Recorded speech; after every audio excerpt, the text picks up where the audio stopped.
Arkadaşlar bugün size kış çayı hazırlayacağız. Evet arkadaşlar, size oğlumla bir kış çayı hazırlayacağız. Hem balgam sökücü hem öksürük giderici olarak düşünün.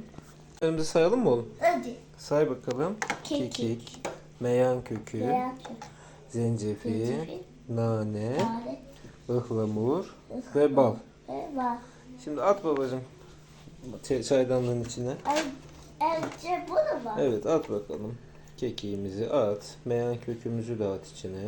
Bu mu? Evet. Arkadaşlar, bu hem balgam sökücü hem de öksürük giderici olarak kullanabilirsiniz. Gerçekten çok faydalı. Zencefil de at babacığım. Bir şey olmaz. Nanemizi de at.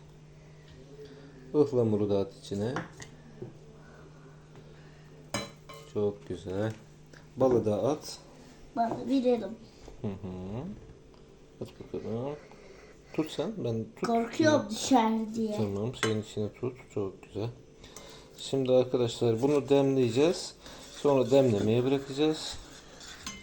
Kaynadıktan sonra demlemeye bırakacağız. Ve afiyetle içeceğiz. Bu kadar basit.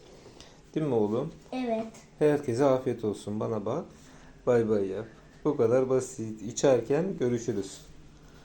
Çayımız hazır, demlemeye bıraktık. Evet arkadaşlar, çayımız hazır. Demlemeye bıraktık. Daha Hadi sonra resim çekelim şunu.